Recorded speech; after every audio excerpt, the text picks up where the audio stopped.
L'étude biblique qui concerne la question de la formation et de la nature de l'être humain, en théologie, on appelle ça de l'anthropologie. Comment l'homme est homme. L'anthropologie n'existe pas qu'en théologie, ça existe dans les autres sciences, ça parle juste de l'être humain, mais la Bible traite aussi de l'anthropologie qu'on appelle l'anthropologie biblique. Dans l'anthropologie biblique, il y a des débats, il y a des questions justement, comme celle que tu es en train de poser. Je vais peut-être rendre encore ton débat plus difficile. Comment se transfère l'esprit? Cet esprit-là que Dieu a soufflé dans l'homme, il ne souffle plus. Mais les autres êtres humains qui naissent directement avec l'esprit. Qui souffle chez eux? Alors, on se pose la question, le transfert de l'esprit est-il génétique? Est-ce que c'est dans les gènes ou dans le sang?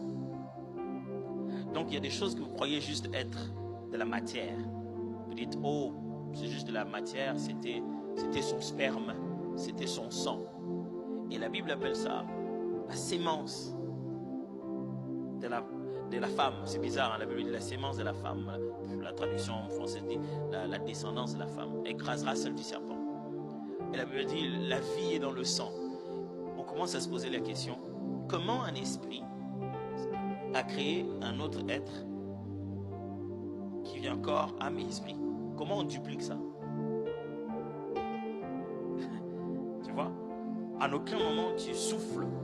On souffle sur le bébé. Mais il vient avec lui. Et quand ce souffle-là n'est plus, il arrête de se développer à l'intérieur. Ce qui signifie que le premier homme créé et les autres qui se reproduisent ne se reproduisent plus selon les mêmes principes. Ça va? Le premier homme qui est créé, il est créé. On fait la terre et on souffle et il fonctionne. C'est l'ancêtre. Après, la façon dont lui s'est mis à donner la vie dans le reste, on a l'impression maintenant que esprit, corps et âme fonctionnent simultanément au même moment. L'enfant ne commence pas d'abord par se former dans les seins de sa mère et puis après on va souffler. Non. C'est déjà une âme vivante. Et si ce souffle s'en va pendant que l'enfant est dedans, il stoppe de grandir. Mais le corps, c'est la poussière, ça aurait pu grandir par soi-même. Non, maintenant c'est le corps. Depuis que l'esprit est soufflé dans le corps, c'est l'esprit qui vivifie. C'est pour ça que c'est dit dans Job. En réalité, dans l'homme, c'est le souffle de Dieu. Le corps ne sert à rien, comme le Nouveau Testament le dit, c'est l'esprit qui vivifie. Alors, quand Dieu a soufflé dans l'homme, il a libéré l'esprit. Il n'y a qu'une seule source de tout esprit, c'est Dieu. Personne ne fabrique des esprits. Il n'y a que Dieu qui donne. Et là, il a soufflé de la même nature que lui, même esprit qui est en lui, il a soufflé dans l'homme. Il nous a créé l'esprit qu'on commence à appeler l'homme, mais c'est l'esprit que Dieu a soufflé. C'est pourquoi il appelle ça son image.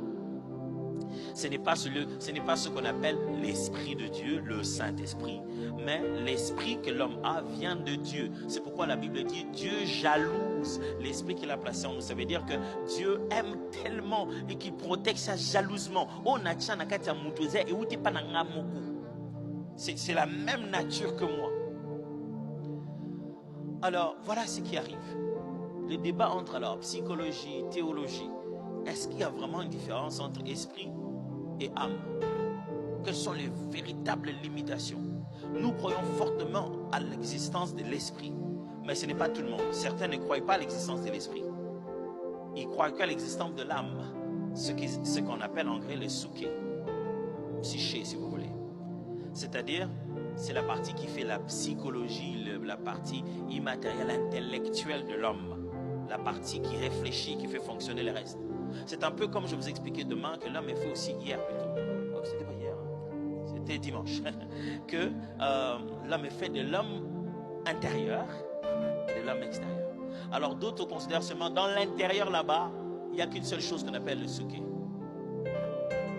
Or, les termes sont trois. Il y a le soma qui veut dire le corps, il y a le souké qui veut dire le côté psychique ou l'âme, et il y a le pneuma qui veut dire l'esprit.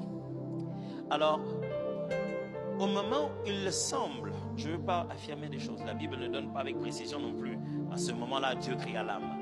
Mais il est sûr que lorsque l'esprit, Le jour où Dieu souffle, comme tu as donné les textes, il souffle dans le corps. La Bible donne la conclusion. Il dit, souffle de Dieu plus corps poussière. Ce que l'homme devient n'utilise aucun de deux termes.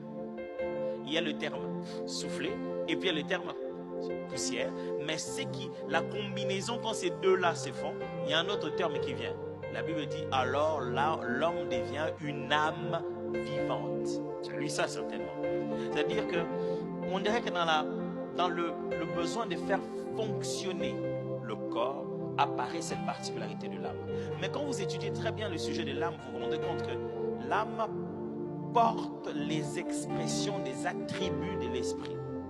Quand tu veux dire que tu aimes, il y a un sentiment qui vient avec, qui se trouve au niveau de ton âme. Mais l'amour n'est pas émotionnel. L'amour est un caractère spirituel. Raison pour laquelle elle est en Dieu. Dieu est amour. Or, Dieu est esprit.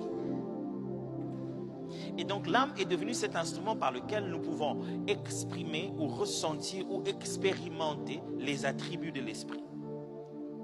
Mais c'est aussi devenu cet instrument par lequel on peut influencer ou faire entrer de nouvelles choses qui peuvent empêcher aussi à l'esprit ou qui peuvent aussi endommager l'esprit. Notre âme a été créée pour faire asseoir le caractère, pour que ce que nous devenons, nous puissions en vivre l'expérience de les devenir. De sorte que quand tu es capable de te dire, maintenant on a changé, j'ai beaucoup changé. Avant j'allais m'énerver, exprimer ma colère. La colère, mes amis, est un attribut spirituel que Dieu peut exprimer aussi. Mais pour que nous puissions l'exprimer, nous, on a besoin du côté émotionnel de cet attribut. Et le ressenti de la colère vient, c'est pas seulement une chose que tu ressens au niveau de ton âme. Le corps y répond par un processus biologique qui lance l'adrénaline, qui fait tous ces tralala là. Ce n'est pas toujours l'âme qui est ton problème. C'est l'interprétation que l'âme fait de ce qui se passe dans le corps, ou bien le dio de comment le corps réagit de ce que lui a dit l'âme.